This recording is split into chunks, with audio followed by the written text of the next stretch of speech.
Dark, starring John and Danny.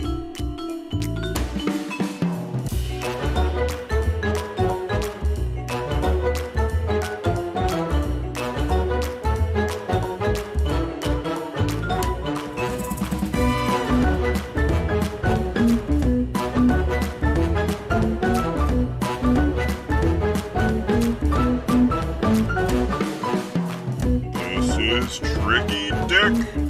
And now, ladies and gentlemen, here's John and Danny. What's going on, everyone? Nice tight shot to start. Always good to change it up. Tonight, we make magic with the co-host of Best in Tabletop's Warhammer 40,000 Tacticus podcast. Is Mitch Pelham from Best in Faction. Joins us to show how recent developments in chess tactics can cause some real discomfort for both you and your opponent. My name is John, and it's going to be pretty grim after dark. My co-host today needs some excavation. He is neck deep in Tacticus. It's Danny McDivett.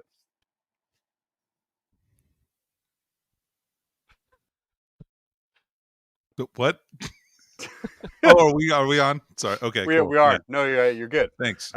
So Danny, before we get any more deep into this here. Yeah. So someone sent this picture into me, a viewer, if you will, because the humor is visual. Can you describe this picture in a way that only you can to the audio listener? John, I will do my very best. Okay. So this is a picture. This seems like maybe an awkward high school photograph of a gentleman wearing a red vest with a button-up shirt and a bolo tie. And That's you. That's literally you. Look at the face. that's not me. No way. Look at the face. Dude, I don't dye my hair brown at the end of the day. And look at those glasses. Come on, man. Anyway, So- John is making the supposition that this gentleman looks much like myself. Medium, I would say. It's a medium resemblance. Chat, I jump on don't in own here on any there. hats that bad, I don't think. How long, Danny, have you been a secret cowboy? Well, John, it's a great question. It's No, been a it's while. not. You marry a girl from the South. The next thing you know, you own a pair of cowboy boots, and from there, it's kind of just a secret dress-up game. That's amazing. And then, chat, that actually is not Danny. I want to make that quite clear. Just No, you bears a striking resemblance to him if he was raised in Oklahoma. Here's a follow-up question, personal in nature here. How upset would you be, say, if someone advertised your work post-law school on a billboard using this picture? I think I'd actually get a lot of business, so that would not be the worst thing in the world. Look, man, I'm on here every week, like pouring myself out for a minimum compensation. If you build up a freaking billboard, John, That's true. I mean, come on. Yeah, and if you just joined us, what we were talking about was this picture here of a person who looks remarkably like Danny, that we will in fact be using in the future as a law billboard Great. for him. Yeah, Great. fantastic. Thank you.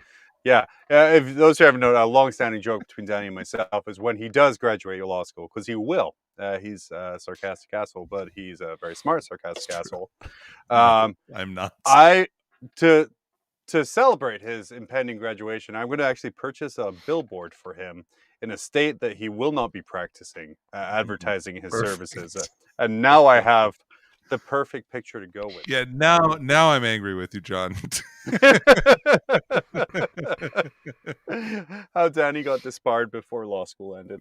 Go ahead, introduce our guest. Yeah, you're legally not allowed to be both a secret cowboy and a lawyer at the same time. The two, That it's is like true. cowboys and it's like pirates and ninjas. All right, But so- danger, by the way. Chat's also just noticed that I look sort of like Quentin Tarantino on a bad day. So Oh wow! It Yeah. took this long? took for this that to long. happen? It took about a year. So good job, guys.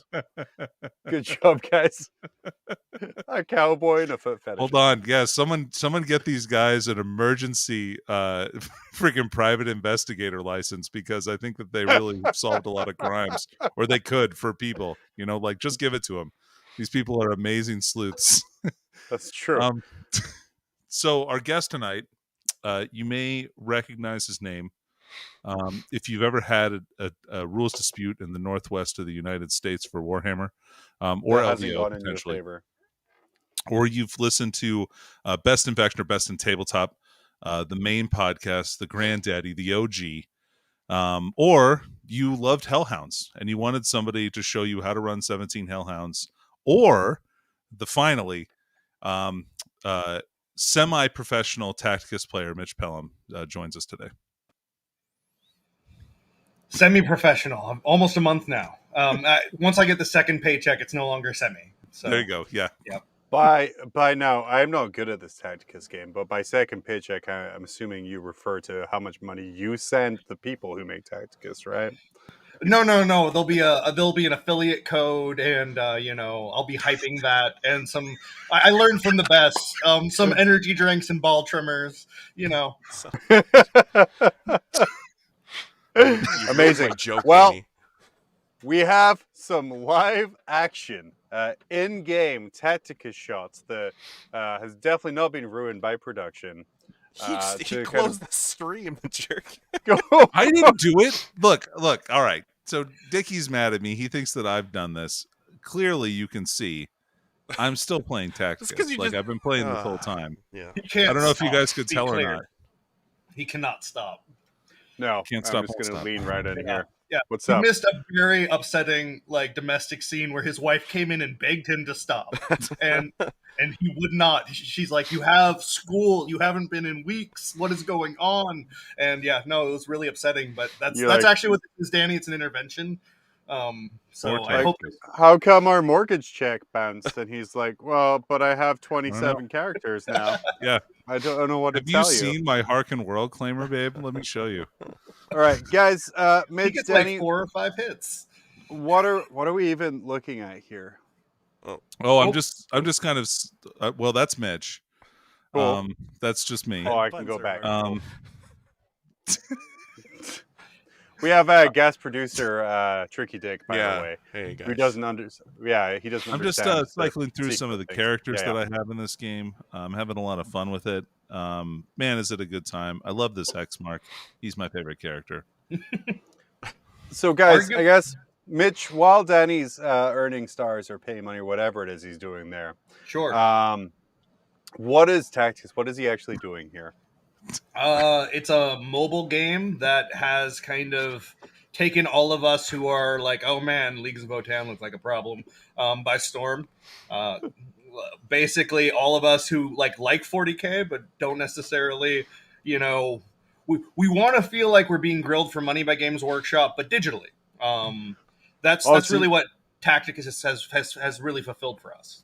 So you guys have been practicing for this for like 20 years of Exactly. just shelling out money for better things. Yeah, I feel like I'm being lifted upside down and shaken, and you know what? It feels good. It feels great, even. Oh, what you guys are seeing on screen here is Danny actually not playing the game, No, but using the which is earned an money, the earned money from the game to pretend to play the game, to earn tokens to further pretend to play the game.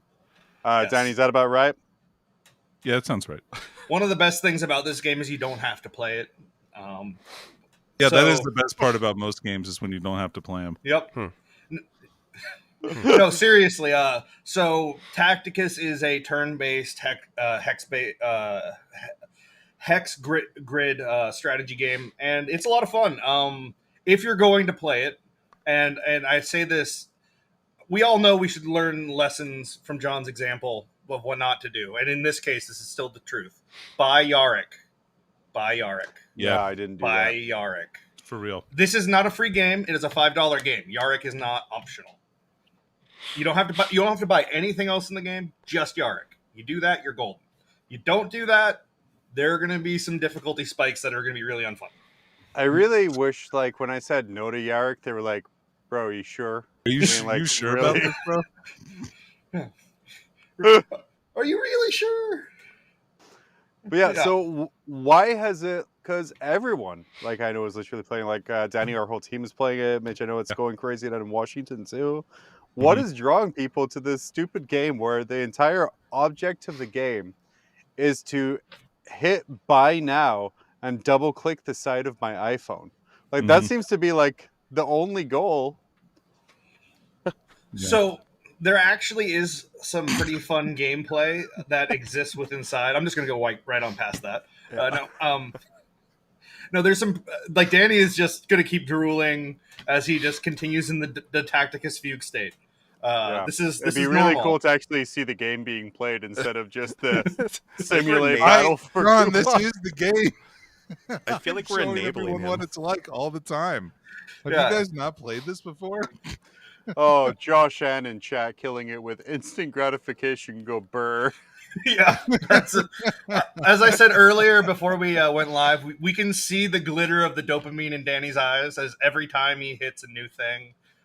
It's seriously though, the actually fun things about the game are they do live play events on the weekends, so you're playing against other people with non-leveled characters, so it's a level playing field, and you have timed turns going back and forth. So that is a lot more interactive and skill-based. You have multiple campaigns that you can actually unlock characters in this game. I do like that.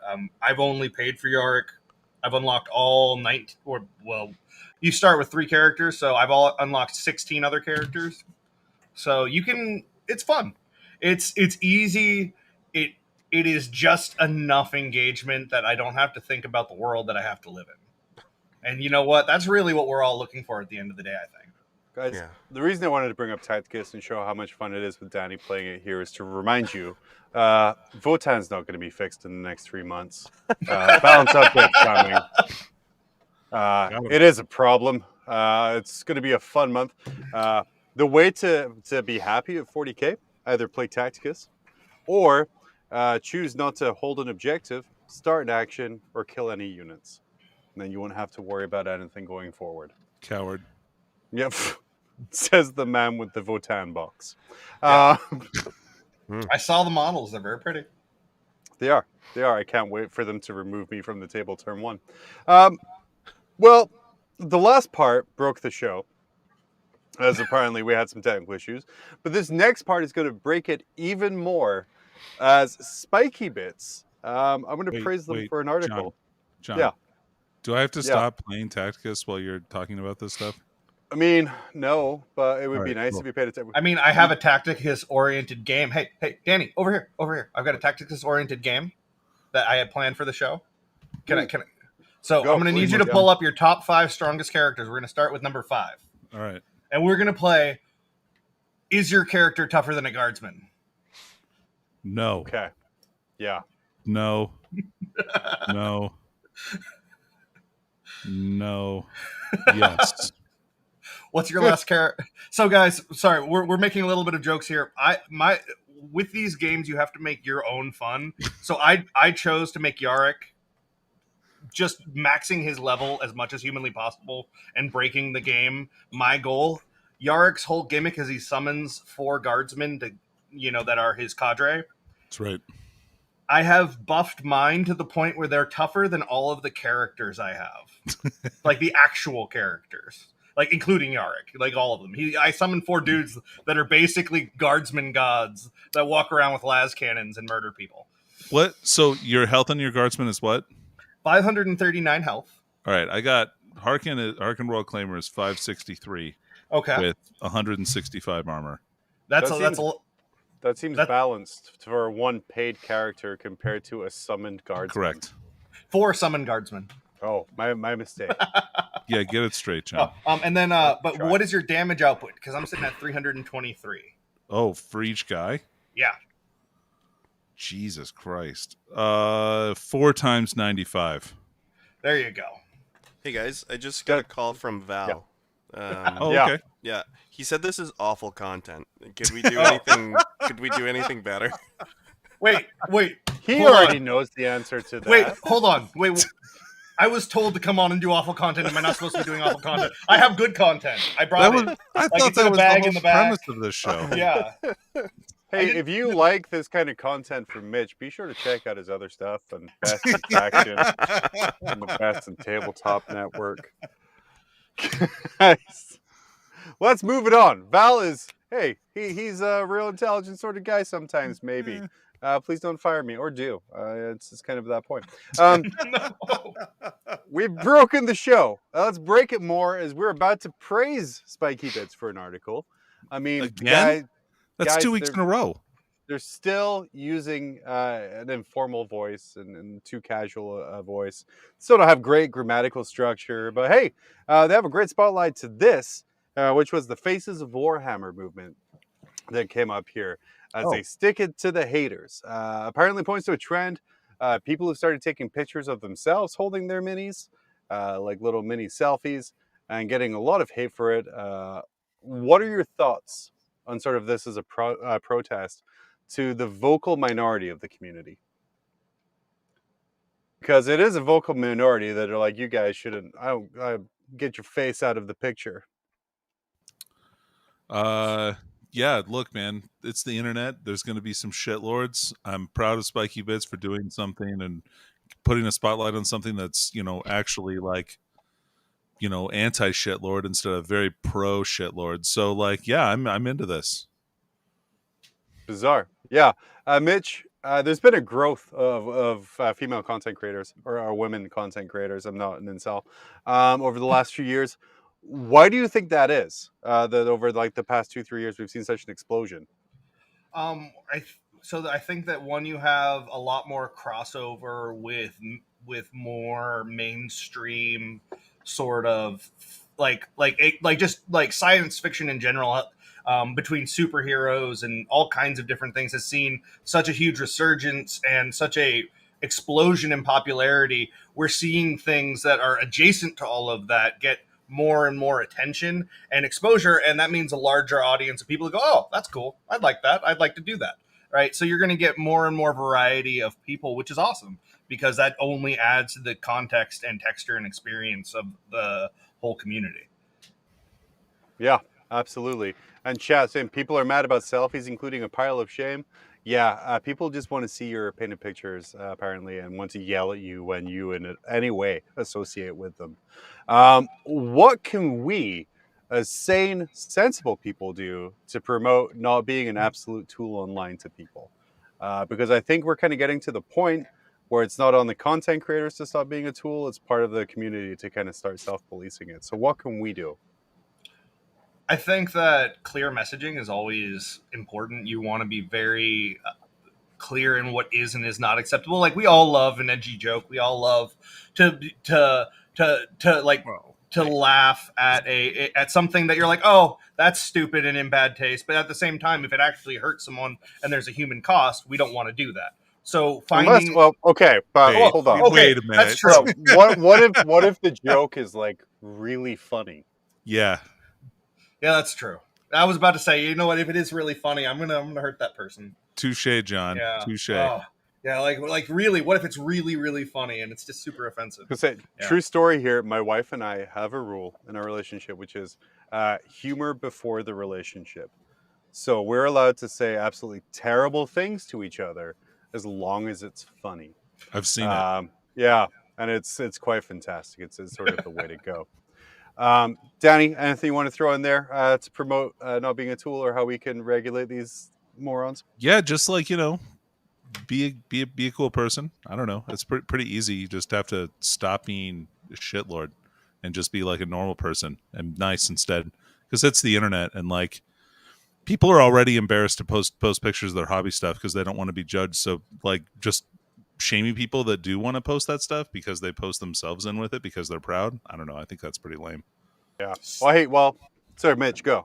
Seek therapy. That's all. Just like you. No. If anything that has to do with a hobby that you care about makes you so upset that you need to take it out on other people, that is genuinely not a healthy dynamic for you or the people you're taking it out on.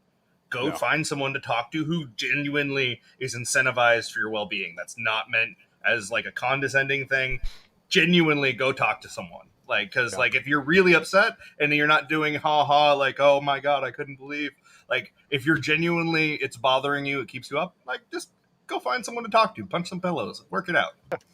There's a lot more important things to be worried about. Also, Yeah. Ickbard really bringing it in the chat here. Grim After Dark, the pizza cutter of talk shows. All edge, no point. It's amazing. Yeah, it's pretty much. That's true. That's Yeah. You really really accurate. nailed it. Got it. That should be our Yeah. tagline. Every And week, And the humor's just as cutting as a pizza cutter. Ooh. yeah. That's so And not. every week, Dickie's forced to produce this. He's like, shit, I gotta stay up till what time for this? Anyway, don't be like this guy, I guess, who says, in this next slide here, this new Faces of Warhammer movement is absolutely cringe af. If this community truly was normal, functional, rational, healthy, successful, moralistic, righteous, decent group of individuals, there would be no need for such obvious attempts at this kind of shallow, virtue signaling horsecockery. Spoiler alert, no one cares what you look like or who you are. This is doubly the case if you're a grown person who is still painting and playing with toys. Get over yourselves and accept reality. Post examples of hobby excellence and wholesomeness or irrelevant. Here's a collection of Faces of Warhammer I've seen that I will repost here without any form of comment or critique. You come to your own conclusions. I'm going to leave the last part here for later because I took issue with this. But guys, I'm not cool. I'm not with it. I'm an old man. True. What is all fair points? what is cringe af? Good question. You're an English major. To be fair, I English like to think that they studies, mean like yeah. an aperitif, maybe. Fair. Oh yeah, for sure. Yeah. Okay, what is shallow virtual signaling horsecockery? So that's when you're trying to find a horse cock, but you want it to be one that that you know is clean. Dang it! You stole my joke. I was going to say light penetration.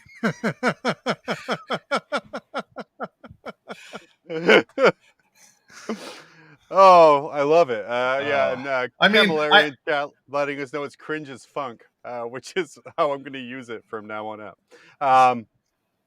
Finally, here, Mitch, and you can help answer with this. Does no one care about who I am? Because that, for me, is devastating emotionally and mentally. Wait, no. Because it says here, no one cares of who you are. And like, dudes, this is all I've got. I'm a 2-1 player. Like, 3-2 at best. Like, I need people to care. Well, unfortunately, you're on the internet, so them's the breaks. But seriously, though, I want to know. Like, he posted all of that and then said, "I'm going to post these pictures without critique or comment." I want to know what with critique or comment is. That's fair. Like there were 2 paragraphs and then without critique or comment. Like, you all right, bud? Yeah. I think that would be my comment. Did you just like stroke out and forget the first 2 paragraphs of what you said? Because those are all critiques and comments. I hate to tell you. As Mitch says, our mental health is more important than ever, and definitely it's a good time to seek therapy. I'm going to say my 2 favorite parts here are when he accidentally acknowledges the issue by saying, if this community was truly a normal, functional, rational, healthy, successful, moralistic, righteous, decent group of individuals, there would be no need for this. Yeah, you're right. That's sort of the point of why there is a need for it, because our community is none of those things at times. What community is? Like, give me a break. Right, for sure. The other one I want to point out was the very last paragraph I didn't read. It says, I do, however, applaud Spiky Bits for almost instantly twisting this movement into clickbait, though. Good job, Rob. Guys, can you figure out why I take an exception with this paragraph? Well, John, I know. You famously hate Rob. I mean, you never stop talking about it. Even behind closed doors, you're just like, man, it's God, true. I hate Rob Bear. What's crazy is the tattoo that you have about it. Yeah, like, yeah, be dude, honest, he only shows it here. when he gets drunk. But wow. If No, anyone no, was it's not editing right the there, show this Mitch. week, I would blur my arm. So, but no one is. That's just one part of it. Mostly it's all on his back, like the tattoo from Red Dragon. Yeah. Oh no, it's actually Yeah. more like the tattoo of the Russian guy, the dad from Black Widow, just like all over the back there. Yeah. Funny, I always thought it just looked like the map from the Goonies, but the location was wrong. It's only when I flex. I do want to point out. You are incredibly ripped, John, as I established with Charity Hammer. I do want never to point comes out. across in camera. So it's because it's hidden by all the fat. The camera adds like 60 pounds of fat, or fat. I do want to point out I have actually never 60 met pounds Rob. fat. I have never met Rob Bear. Never had a conversation with him. I'm sure he's a perfectly lovely person. It makes your hate totally irrational. I don't really understand why you would feel that. It's gonna make this next slide really awkward too, I think. It's not a hatred. It's just more of a deep loathing. It's a deep loathing to certain kinds of journalism. And let me tell you how much I wanted to use air quotes for that last word, but I didn't. So I want to correct. I applaud Spiky Bits for almost instantly twisting this into clickbait. Because this is not, in fact, clickbait. So as Dickie was alluding to, this guy right here, GW targets another 3D designer. This is clickbait. That guy didn't design anything. He just copied a Necron and threw it online. It's clickbait right there. This guy right here, the secret origin story of GW starting is pretty wild. No, it's really not. 3 nerds imported Dungeons and Dragons until they couldn't anymore, so they made their own game. That's not pretty fucking wild. That's clickbait. That's wild, dude. No, it is not. Imagine being in the Dungeons and Dragons import-export business. Can you imagine being English in the 70s? Oh, man. Who could? No one. Bringing a spotlight to community issues, that's just reporting, dude. Sure, you're using far too casual verbiage, you're using a very passive voice, all of that other kind of stuff, but it's not clickbait, and I will give you that. You know what is pretty wild, though, guys? Conspiracy theories. You can agree, disagree, you can just leave me floundering in the air. I'm going to let you flounder with that. Yeah, I find I need more context. My experience is anyone who brings up conspiracy theories unprompted deserves to flounder in silence. That's fair. That's fair. So this one here, of course, showing Good Boy Horus is only 4 hours worth of YouTube conspiracy videos away from turning into full Bad Boy Horus Heresy Horus. Guys, I'm going to ask you here, what is your favorite in-lore conspiracy theory for Warhammer that isn't to do with the Alpha Legion? Oh man, there's the one where there's that sect of the Inquisition that's trying to kill the Emperor to like let him reincarnate as the Star Child. Like that shit's pretty crazy. That actually the Star Child, all the Star Child stuff. It was where my mind went first as well, because that stuff is wild. But that has not been mentioned in a real long time. Yeah, that's fair. Chat's coming in saying their favorite in-game conspiracy theory is that Horus killed Sanguinius. Bro, he just fell down. That's wild. Also, Ferrus Manus is a Primarch for the Legion of the Damned. Well, it's a good conspiracy. That's a good one. That's a solid Spicy. one. I like the Inquisition, the group of Inquisitors that were like hell-bent on time travel. And there was another group of Inquisitors that were hell-bent on stopping them, and both disappeared, and no one knows what happened to either group. That's pretty cool. That's another fun one. Yeah, they both delivered a knife to a cave in the 31st millennium. And then all of it happened. I just remembered another one, actually. Yeah. Go, I love it. So the one that I think is the weirdest to me is the conspiracy theory that Eisenhorn like sexually abused Ravener before he became his interrogator. Well, that's interesting. So Eisenhorn's like some kind of Prince Andrew style groomer? Yeah, dude. And then when he became a shell, and he's like, "Oh, I'm not interested in you anymore. I don't like boxes that hover." Real dude, he does. Yeah, dude, Eisenhorn, real ableist. It's you hate. He is. To see it. He's really anti-ADA. This might be a good segue to our next question here, guys. What is your favorite tournament scene conspiracy theory? You guys are both active. Mitch, you judge at LVO. Danny, you're a big player in the Northwest there. What is your favorite conspiracy theory you've heard in tournament play? I'll let you go first, Danny. The biggest conspiracy that I've heard in tournament play? Mhm. Uh, About tournament play or players. oh, okay. Yeah, probably that, like, that there are people that are on certain teams that intentionally, when they get matched up against each other, will draw with high point draws. Hmm. Mitch, you're a high profile judge. You ever seen that happen? Yeah. That happened in LVO, but it was for Sigmar. We had to red card the players out because they turned in a tie, and it's like, dude, the match was only like 30 minutes in.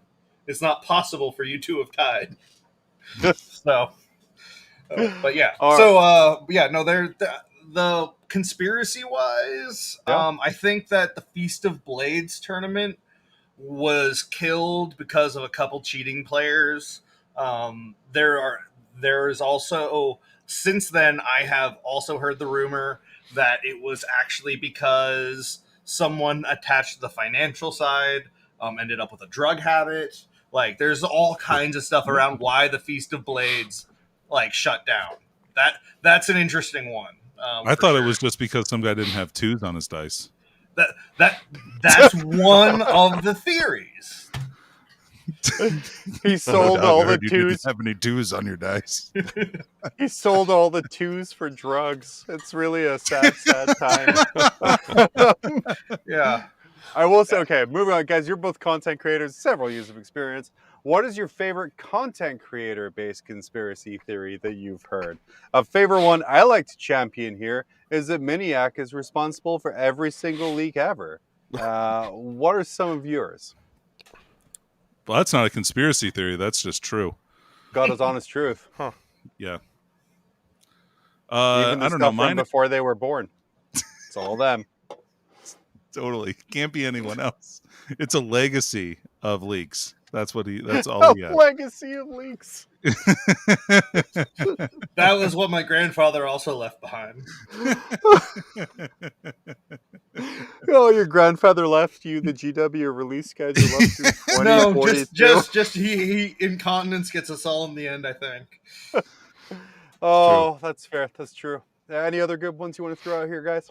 I think the conspiracy theories around, they're going to buff the new models, all these different things, are fascinating. I think that that's obviously the most talked about conspiracy theory, the most broadly held one. That, like, everyone, like, it's a broken clock will be right twice a day. Like, yeah, sometimes the new thing is pushed, sometimes it ain't. I do like when you do get content creators, you're like, yeah, Games Workshop just wants to push these new models out the door. That's why they made their rules so powerful, assuming that GW knows what powerful rules are. Yeah. And doesn't just put stuff down. I think that's my great one there. Yeah. Danny, anything else you want to add in there? No, I've got nothing, man. I Dude, don't buy love into a lot of these conspiracy theories. I definitely don't make some up or anything like that either. Spread them around the community. Guys, I found No, you'd be that's for the birds. No, I found what is possibly the greatest conspiracy theory ever this week involving Warhammer. I'm going to say a sentence that I never thought I would ever get to say. This next person here on Facebook said, Games Workshop went to the Russian mafia to reach Russian recasters. And someone replied with, what? Someone replied with, what, really? And he replied with, allegedly. Wow. On a scale of 1 Man. to 10, with 1 being the quality of a Russian recast and 10 being a good model, how accurate do you find this story that GW is apparently trying to find the Russian mafia? You know what, John? Can we just have a moment of silence for the death of my faith in humanity? Because I mean, this that is was what it it. took? It just- You haven't been around the last 3 years, like, at all? No, this was the last dying breath. Like, what? No, they did not. No, for so many reasons, they did not. You don't think that a British or an internationally traded company making millions a year reached out to Russian gangsters to stop people copying their models? First of all, that's just called the Russian government.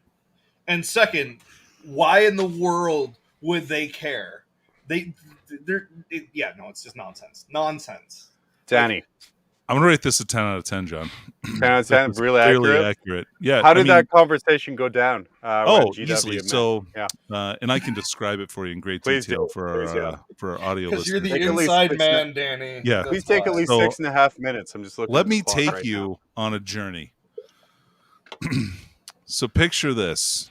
It's a Picture it. cold winter day in Moscow, and the door opens quickly as a man walks in, snow blowing around his feet. The sound of crunching snow as he stomps his feet on the threshold to remove as much snow as possible. That man. Some- Drop sign. Someone inside yells in Russian, "Quick, close the door! You're letting all the heat out, and come and have some vodka." So It'll mess up the prints. So Tom Kirby removes his hood.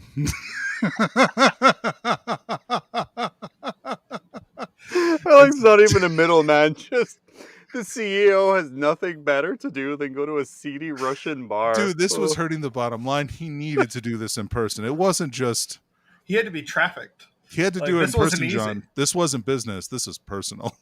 He goes up to the mafia to be like, "Look, guys, I have to wait an extra week and a half to get my third home if this continues, and that is not acceptable." I need these rogue Votan recasters stamped out immediately, if you catch my drift. So they do a shot of vodka, hands are shaking, a deal is made, and the recaster's fate is sealed. That's fair. Here is These rogue sorry, casters, these rogue traders, if you will.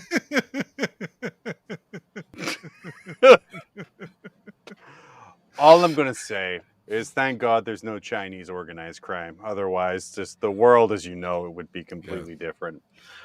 Super disorganized crime over there. Like, once Yeah. they get filing down, man, we're so all disorganized. screwed. They don't We're even use so- binders, dude. It's crazy. Haven't even heard of lines. Once Didn't they even know figure out that. once they figure out QuickBooks, this hobby is doomed. Guys, the Warhammer community website, Warcom themselves, shocked the world with this clickbait article touting the Nova Open champion, talking about their win. However, it wasn't even about Warhammer 40,000. It was about Unbelievable, dude. Kill Team. Unbelievable. Danny, we'll get to why that's unbelievable soon. But more seriously, are we going to see an increase in skirmish level play with what is so considered to be a very robust edition? Kill Team getting lots of rave reviews. Play is increasing. We have a great Kill Team podcast in the Frontline Gaming Network. And Marvel Crisis Protocol and other games are seeing huge rises. Is there going to be an increase in skirmish level play for these games moving forward? Yeah, probably. Love it. Mitch, do you want to answer that with a little bit more detail, or you good? I mean, as someone who's never played a single skirmish level game, I'm probably not the guy to go to on this Oh, one. interesting. Never, not even once? Not a Games Workshop one. Okay. All right. That's fair. So BattleTech aside, because no one cares about that, No. why is it that you don't go towards these little skirmish games that are being released? It's not that I don't go towards them. I can't go towards them for 40K. If I'm going to play 40K, I'm going to play 40K. It's the same problem with Heresy. I don't need to play Oops All Marines 40K. I'm like, it's all the same thing. You played 7th edition already. It's fine. Yeah, and 8th parts of it. No, it's so like there's Outward Realms, there's BattleTech, there are other games that if I want to go with a different scale, there's ACTA, which is the fleet naval battle companion game to Outward Realms that's coming out. Like there's a lot of really cool stuff that I do want to engage with. It's just with 40K, I love looking at the models from Necromunda, like. Holy crap, those bikers. I'm like, oh man, those could be Space Wolf bikers. They could be like anything. They're beautiful models. I'm not going to commit another game with similar language into my brain. It's just too confusing. That's fair. Guys, do you feel that a healthy skirmish battle community points to an unbalanced or unhealthy 40K community? We have like a little bit of balance now, but we obviously have the sky is falling reaction to Votan coming, more coming down the pipeline in a couple of months. We've had a couple of real imbalanced periods this year of 40K. How much do you think that Just affects this the year. growth of these skirmish games? It definitely doesn't hurt their bottom line, right? I mean, I think if they can show balance with fewer models, because that's easier to achieve when you have less stuff in the game. 40K is very rules dense, so I think it makes it difficult to balance on a grand scale.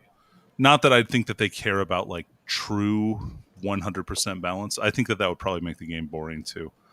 But yeah, I don't know. We'll see. I think there's probably a new edition of 40K in the works sometime soon. So Yeah. I think people are kind of waiting for that too. We'll see. We might talk something a little later on about that there. Oh, Yeah, possibly. Who knows? I guess, and to sorry to cut you off there, You Mitch, do. but the important thing to remember is don't say you have the Nova Open champion in your content unless you actually do. Right. And yeah. Would that be absolutely. clickbait? That would absolutely be clickbait to use the headline Nova Open champion speaks and then to have it be someone else from some other words entirely. Just don't Right. do it. Moving on. Let's get out of here. Move that out of the way. Love it. Calling all kings. You guys kings? I think you guys are kings. Yeah. I thought you were like a duke or something. That too. Like, please, what do I do now? I have I'm a no idea. mere I have all lord. I have all these vassals. Camilleri coming in the chat like a champ saying Jack was pretty miffed, by the way. Yeah. And I will say, Adam and Jack, never met you. I'm sure you're an amazing, beautiful person. That made me laugh a lot. This guy here says, unequivocally based. We as a community of kings should start our own anti-woke, anti-soy events. It's the best way to combat these turds. Guys, Danny, Mitch, what the hell does this even mean? Sounds like we have some food allergies and some sleep disorders for this person. They're wanting some more catered events. Sounds like they maybe want some more disability-friendly Warhammer, which I think we can all get behind. I don't know if Right. you saw a Las Vegas team tournament this month in Las Vegas, run by Frontline Gaming. They will be serving breakfast. Wow.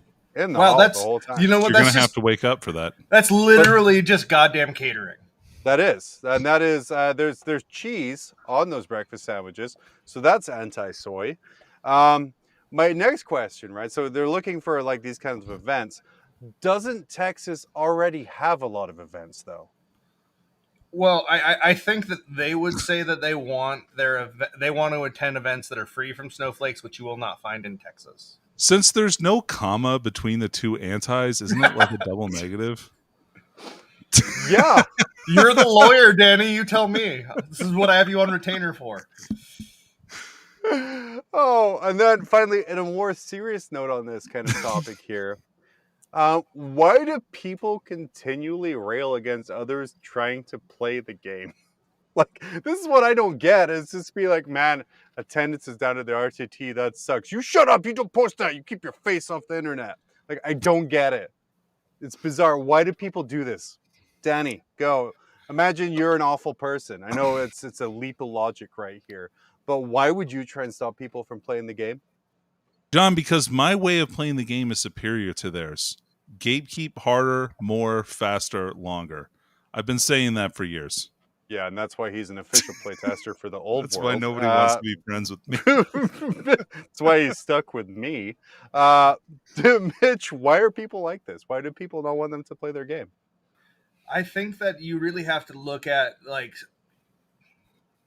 in evolution, the concept of scarcity is so incredibly bred into some people that the idea that other people are enjoying the thing they enjoy inherently makes them instinctively think that there must be less of it for them to enjoy. And That's they fair. don't consciously know that that's what's going on for them. But that is very much the kind of treadmill of emotion that they find themselves on. Yes, that's awesome. Sorry, Boy. did you want something funny? No, that was a Oh, serious okay. one to pull us out of the funny. Because I want to point out that these people who want an anti-woke, anti-soy environment are also responsible for commissioning art pieces like this No, upcoming slide. John, that Richard's gonna no, put they are its one down for. pro-soy based on their double negative to anti. Okay, I'm assuming negative intent, and this is away. And then Okay. as soon as Tricky Dick puts down his phone and puts up the next slide, we will be able to see exactly why they're responsible for commissioning I was playing that art like game. this. I downloaded that game. It's really good. Oh, but it's shit content, Val, huh? Garbage content. You didn't even use my promo link, did you, Dan? Oh, Amazing. good times. But yeah, like they're the people who commissioned a picture of Yvraine holding her and Gulliman's baby. And the ridiculousness of memes such as Misters of Battle, which I don't have time to go into. Also, guys, Drake's a terrible person. Put someone else's face on that meme that's going to be up in a second here. Move away from Drake. Accept other people. Sure. Lamar Yeah. Burton. Use the Lamar Lamar. Burton. Yeah, use the Lamar. Come on. With Votan out now, or out very soon. Soon to be. If you're trying to buy them, good luck. You won't see them this year. Actually, no, you'll see them on the other side of the table with the 75 layer lines on the 3D They'll be print. beaming you. On the plus side, your lunch break, if you get Votan round 1, 3 hours. But with Votan out, and only 2 more codices to go before everyone has shiny 9th edition rules. We already see that people are asking, see here, when the next edition of Warhammer 40k is going to come out and what's going to happen there. Guys, this poll here is asking if people want a full reset, like the Index Hammer of early 8th edition, or just a core rules update. Mitch, Danny, you've both lived through both of these changes. What are the pros for each? So what's the pro of doing like a full reset on the game system and starting fresh? Mitch. Full reset allows them to try and create a new baseline that hopefully everything is working from the same design point and starting from there, so that as they develop new codexes and rules, they are starting from the same core philosophy going forward. That's the Danny, what's a con for a full refresh? Well, you inevitably are probably going to lose some of the flavor the armies have right now. And obviously there's going to be a big learning curve for a lot of people to pick up the new rules and learn the way their army works. So there's a time investment aspect there that's pretty significant, I would say, and picking up that learning curve. You're also going to be curb stomping Imperial Guard and Demon players for only having a codex that they waited literally 5 years for less than a year. So that's not going to feel great. Brother, as an orc player in 7th edition, I have no sympathy whatsoever. What about... Man, I always thought orc players were so nice. Dude, no, they're like the worst people. It's the worst people. Oh. Especially when they walk. Yeah, oh god, it's the worst. Like I had an opponent on Saturday, great guy, had an amazing game. He did start the game by Ying, which did make me just shudder in revulsion. But John, same thing with me. I went to a GT this weekend. The organizer asked everyone to WA, and I asked, "Can we not?" True, he did ask that very clearly, and then I also scowled. Scowled during the picture. As soon as it was suggested, my head snapped to Danny. Like I was watching like a reaction video, and I saw him. Hold on, let me do it right. Hold on, I saw him go. Can we not? That's how that went. Yeah. What's amazing, and guys, if you're not watching this either the later version on YouTube or live every Monday night, that is actually exactly how Danny looks every time I've asked him to do something, and it's just fantastic. Just anything at all. Just anything at all.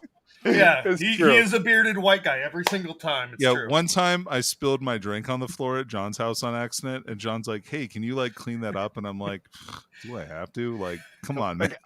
I'm the guest here, guys. Come on. Yeah.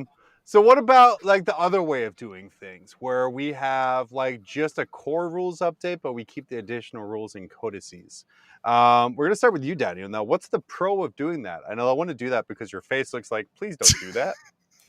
Yeah, so the pro of this is obviously you're going to save yourself a lot of money. You don't have to reprint the codexes. All you have to do is add some filler PDFs to kind of make the current codexes work into the new edition. Kind of like, I mean, this was exactly the change from 8th to 9th. So we kept codexes that were, still available in 8th edition until their new ones come out in 9th edition. But like, if they're going to be adding any kind of new rules or any new things like that, we end up with this 9th edition kind of like haze where people are like having to use their 8th edition books. They like the 9th edition books feel far superior, like in almost every way. So they're like 5 years newer. Right. Like the page feels going to be great. It's much nicer feeling. Silky, on the fingers. I will say I went through my entire gaming collection on the weekend, and I think I threw away about $1,000 minimum worth of books because my wife was like, "Do you want to keep this?" And I'm like, "Yes, I want to keep this." Like, okay, when will you next be playing 6th edition Warhammer?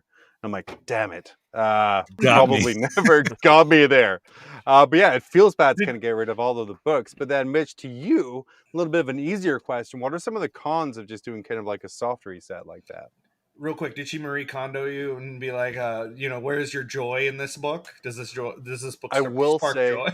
It does spark joy looking at my shelf now instead of the 3 bookcases that I had before. It also sparked joy that the only like 6th edition codex I have left is the current Imperial Guard book. I like to think that's a great joke, by the way. Thank you. I Danny's playing Tacticus, so yeah. How did you know? We can hear it. We can literally hear it. If you show us, we can put it on screen, Danny. I would like to think that every time Val walks by his bookshelf, he picks up his old world Warhammer books. And it's like, no, still joy. And he sets them back down. That's a ritual like every week. Going back to what you were asking about with the with a non-clean break. Basically, at that point, it's sort of like hacking off the legs of the old edition and trying to staple on some new ones. It's not great. There's no fun or good answer to this.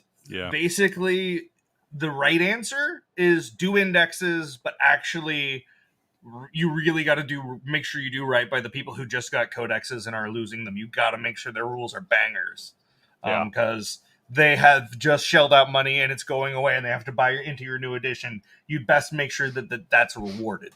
Past that, it's what? Oh, it's got to lean back so we can have the We got Tacticus back up. Yeah, I see that. No, I see that. I was just, He's got a problem. why is Danny laughing? I can't see what's going on there. But no, anyway, no. It's so the other problem with trying to kind of bridge editions is you end up with a lot more syntax and language issues and a lot more FAQs. Like trying to find the answer to any rules question right now is a nightmare and reminiscent of late 7th. Which is real bad. So sure. I like the clean break sounds nice as long as they just don't screw over the people who have had to wait a half decade to get new rules. Yeah, true. Absolutely. And Cap and Andrew asking here in chat, what emotion sparked when you didn't see Furies in the Demon Codex, John? One of utter sadness as I looked at my literally 45 Furies that I have. That are now completely useless to me. Oddly enough, that's not the emotion I thought it would have incited. That's fair, and we're going to leave it at that for people to guess. Wow. And you already sort of answered this, Mitch, but just to kind of poke on to Danny here, is the game at a place where a core rules change would be enough to justify a new edition? Yeah, I think this is a good point. I think the game, there's a lot of bloat. There could definitely be a reduction in the amount of things out there. Like I think 9th edition filled a niche that needed to be filled, like because it was more complicated than 8th. But it's probably gotten too complicated now, and I don't think it's really a sustainable model, especially if you're going to try and like have any kind of competitive game. I feel like. Yeah, for sure. You'll be very angry to know that I read the wrong part of my script, so we're going to move back a little bit. I can see the rage in Danny's face. But hey, we're back at 3D printing, which is the #1 producer of both whining and badly layered models on the internet. And Leagues of Votan models. Leagues of Also, Votan. also water pollution and skin cancer. So, Yeah, for sure. Hell Yeah, yeah. there's no downside to that whatsoever. To let you know that this guy's Kickstarter has been targeted by GW. They got literally no information why they got targeted, and they have 30 days to resolve the issue. They asked some questions here. Has someone been in contact with GW legal team before? Someone experienced something similar? And any super cool solutions they haven't thought about? Guys, and Danny, I'm going to lean on your real world experience as an actual lawyer and not a student in any way. Thanks. It's John. true. I really liked how you were in Harvey Birdman, attorney at law. Like it was really impressive. What Yeah, I was the hippo. What are some super cool solutions for stealing someone else's IP that haven't been thought about before? As we sit in our Space Ghost set.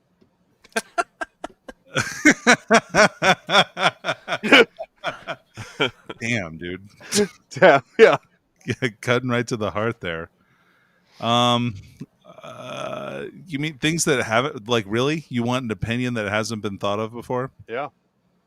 How about just like follow the rules and make up your own shit? How does that sound? Is that cool? Damn. Yeah, it does. Mitch, what do you think this Kickstarter is for? I'm going to just. I'm going to show you next. But what do you think? Is this the Necron one? Oh, damn it, Danny. It sure is. Let's put up the next slide here. It's got Necrons. It's Necroid Tomb Lords, a race of Egyptian-themed robots with long energy weapons and giant blades, which in no way look exactly like Scorpack destroyers. Intense. Yeah. Mitch, are you surprised that they got a takedown from GW over essentially scanning their models? I mean, no, I don't. It's such a weird. It's weird to go with Kickstarter, especially like there are other. Like you have Indiegogo, like there are other places you could go that would theoretically draw less attention. You're kind of like asking for it to go on Kickstarter with that and be like, "Hey, what's up?" You could go to the Russian mafia. Also, Necrons are like one of the more original things in 40K. I mean, obviously they're based on the Terminator, but in general, what they've become is not something you find in sci-fi. Like, there's not a lot of Egyptian space robots. So that's a really interesting point. What are some other completely original and generic Kickstarters that he could have done instead? I'm going to ask like both of you this. Like I have here, maybe he could have done his range of exclusive Adeptus Astopes. Maybe he could have a range of angelic blood vampire space soldiers, or he could have done Ultramarines. But guys, what are some just really generic things he could have done instead of that? Yeah, dude. I mean, he should have made some really, like, I think instead of going, he went too broad, right? He would Necrons.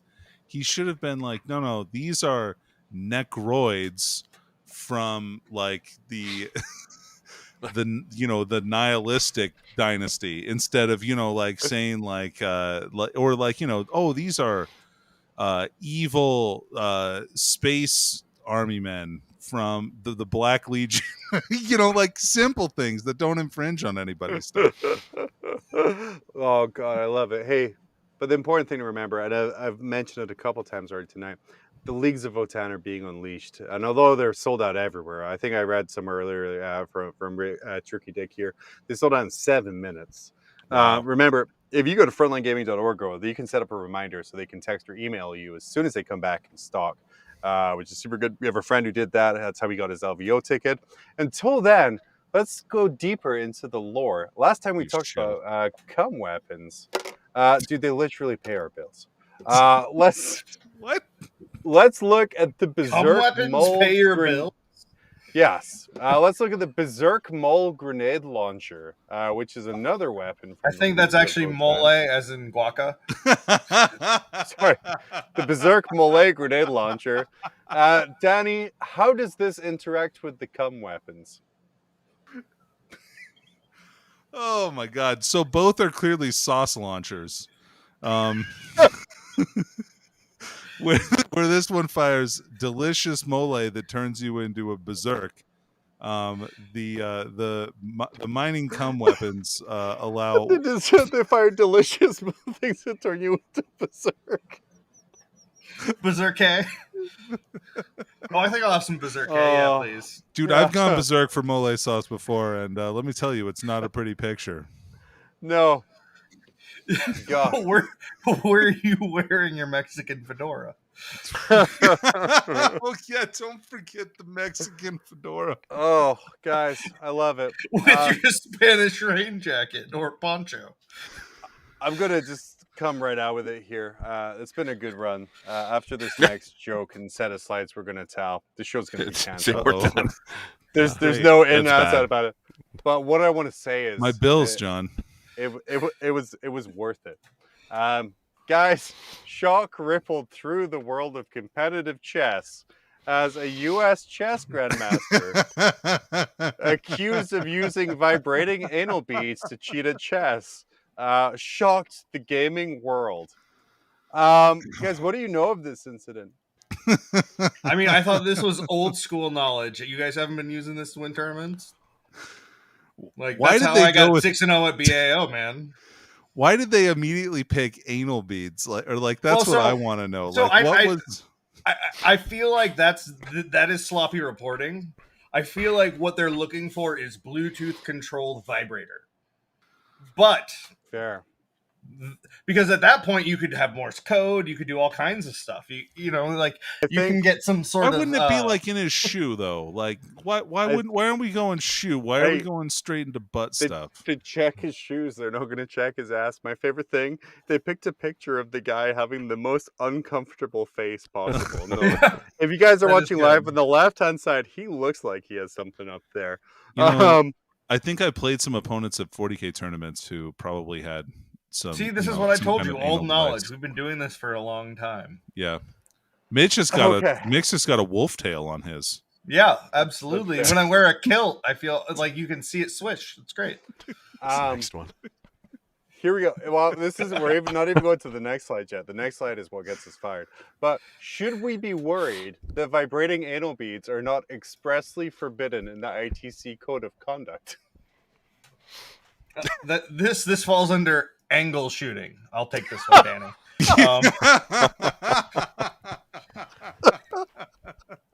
Interesting angle. Every angle is. Oh, it's gonna get my angle shooting. I'll tell you that. That's fair. Moving on to a little bit of seriousness before we get fired. What are some of the weirdest ways to cheat that you guys have ever seen? Obviously, no one's owned up to kind of vibrating away in the back to make sure they make the right deployment move. Well, so the real way you can actually test for the vibrating anal beads is you grab a metal folding chair and you make them sit on that for the whole game, and you will hear it. It's gonna sound like someone's taking a fork to the inside of a pan. I thought maybe it would sound like a rattlesnake. No, if that was the case, actually, I was gonna make a libertarian joke, and never mind.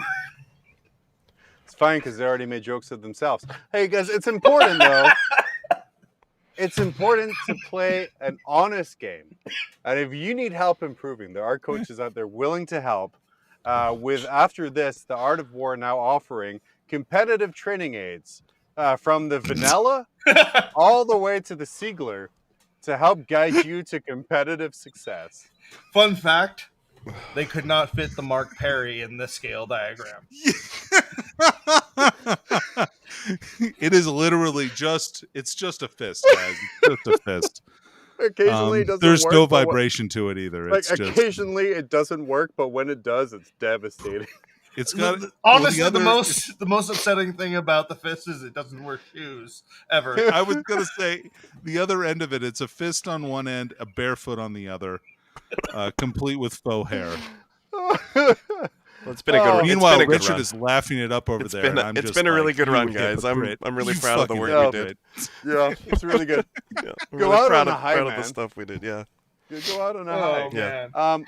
I will ask you guys, as competitive players and gamers, how far would you go?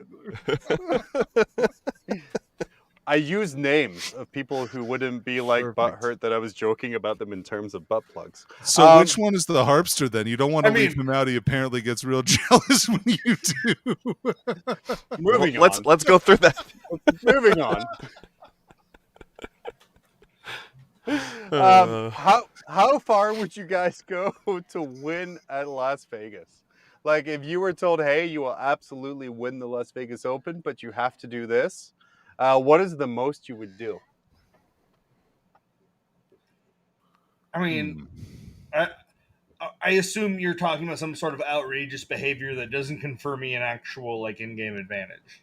I had a very open-ended question, if that's how you want to take it. Because, like, yeah, I'd play naked. You say Wow.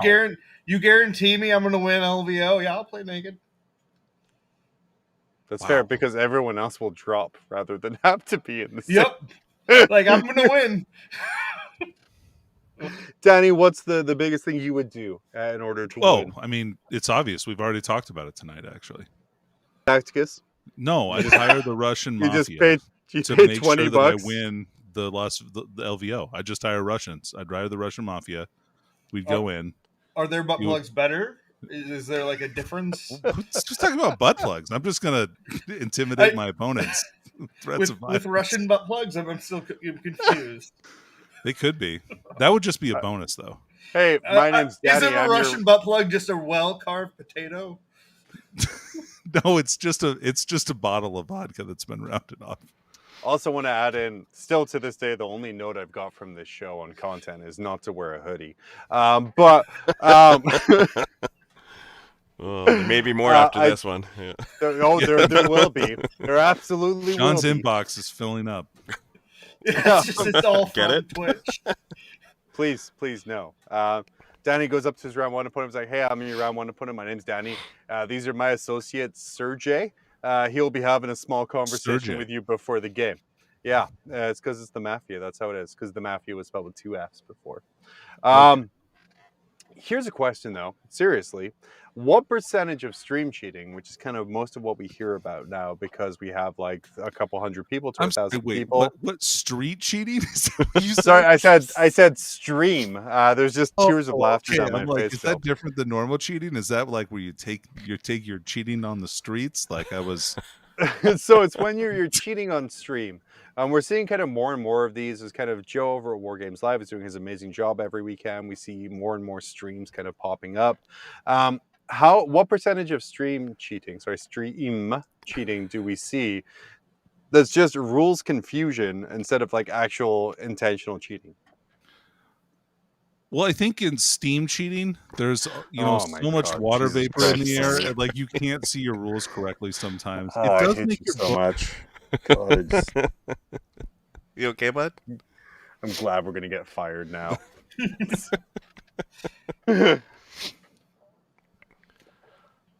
Mitch, maybe do you want to talk about stream cheating? Sure. Yeah, so I think that a lot of it is well, okay, so there's 3 different types of cheating that happen on stream.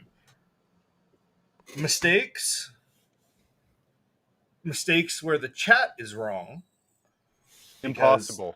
and actual dyed in the wool cheaters who can't help themselves. The third one is super rare, but it does happen. We've seen that happen every now and then.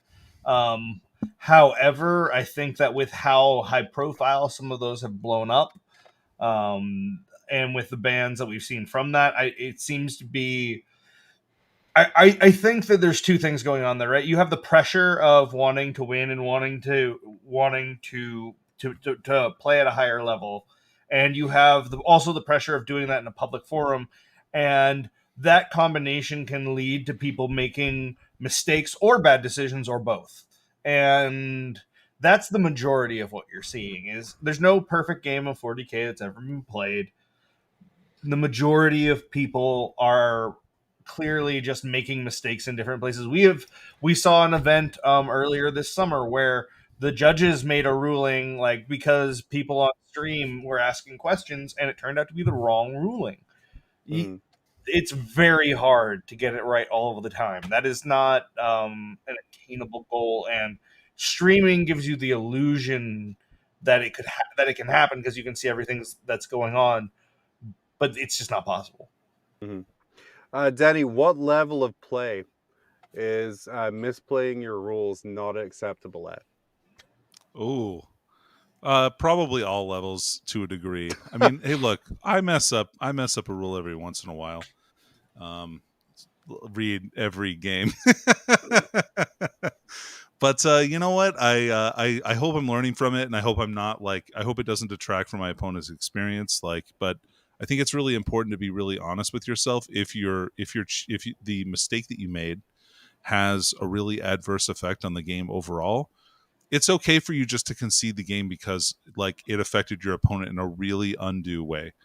So I think it's just kind of important to take that in stride and remember that this is just a game. Mistakes happen, and it's okay. You can correct those mistakes by being an honest player yourself. Mm-hmm. Love it. A great answer. Finally tonight, Mitch, I know you're a guardsman at heart. So the Warcom team put this conundrum on Twitter, and I want to bring this to your attention right now. It's a commissar's conundrum. Who are you going to drive over? A solitary guardsman or 4 guardsmen and a heretic? It's the old trolley problem. What is your answer, Mitch? I mean, I would drive over the 1 guardsman so I can get a better firing angle on the heretic. Fair. Danny? Flanking 101. Yeah. I think I just drive over them all. They're probably one of them, probably some of them where is a chaos cultist. Who knows? So just kill them all and let the emperor sort them out. Yeah. They did say they would be contacting people who gave an incorrect answer. My answer was you drove over all of the guardsmen who failed to do anything about the heretic in the first place, and then shoot the one on the right-hand track just to make sure that he wasn't influenced in any way, and save ammunition, because that's 1 shot instead of 5. Smart. Efficient. Yeah, efficient. That's how the guard runs. Hopefully they'll be really bad in a couple of months. This is all we have for this week. Yeah, what a week it has been. Chad saying, drive over the 1 guardsman, then go back and run over the others. Joel Hell yeah. Atkins, you forgot about the fuel requisitions. Have you seen the price of fuel nowadays? Oh, man, it's trying to bankrupt the Imperium. yeah. Mitch, Promethium at an all-time high. all-time high. It's like 6 credits a gallon. Mitch, go ahead, plug your stuff. Sure. The Best in Tabletop Network is where my podcast, Best in Faction, with Colin Sherman and Chuck Arnett is. We have all kinds of other shows. I don't remember all of them right now. I'm very tired, but there are There's lot so of many.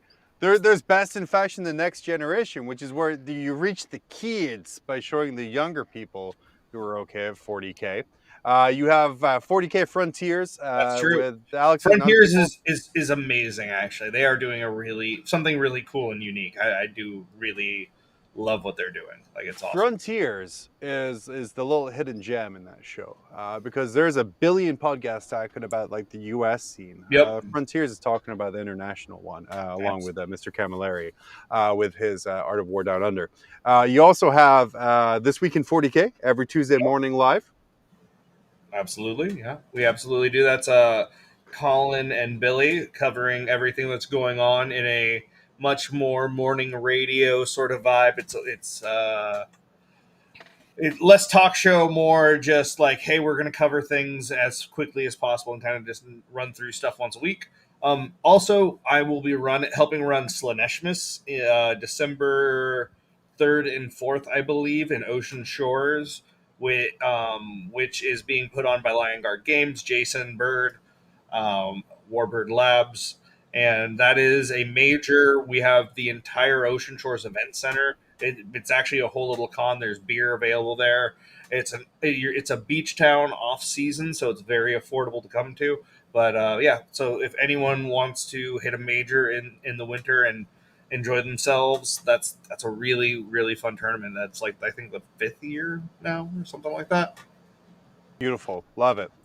Great major in the Pacific Northwest. You can go to amazing international podcast and 40K Frontiers and the rest of the Best in Tabletop Network. Danny, anything else you want to add in before sailing out Oh for yeah, today? sure. Actually, I do this week. I do have something. Oh, love I'm it. impressed. Let's go. This weekend I went to Harvester of Souls in Spokane, Washington. It was a great event, well run. Mitch was the head judge, so you know that we had some quality there. Run by Bob Kelly from Gamers Haven there in Spokane. So if you're ever in Eastern Washington, I think they're doing another event, another GT in May called Storm of Silence, which I went to this year as well. It was really, really fun. So come on down, check them out if you're in the area, or even if you're not. They are also doing a Horus Heresy event in March. Yeah. Yeah, That's true. awesome. Guys, next stuff coming up, Las Vegas Team Tournament this month. SoCal next month. LVO after that. We're running out of majors and events to get your scores in for the end of the year. But you know what? We're going to be back next week. Hopefully, maybe. God, fingers Ooh, I crossed. don't You know for a fact, if we're back, no one actually watches this. So True. please, God, please. We might even have a thing. I recorded some stuff with Taylor on Saturday, asking his inter-round reactions at an RTT. And guys, he doesn't actually talk about the games like at all. It was an amazing thing to see. And then I want to share my pro tip, guys, before we leave. When you are at an RTT or an event, there's a lunch break in between, usually the first and second round. That's not a super long amount of time to get food, right? Simply, if you take Taylor along with you to the restaurant, you get served your food really quickly, as the waitstaff generally want you to leave quickly. As we True. found out, as we were served in front of 2 other tables of gamers this last Saturday. So bring a loud, obnoxious friend along, and you two will get back to your round on time. Please leave. Please leave. What an amazing show. We're going to be back next Monday to go over something, Maybe. as well as the highest highs, the lowest lows. Thank you, everyone, for watching. And as always, it's pretty grim after dark.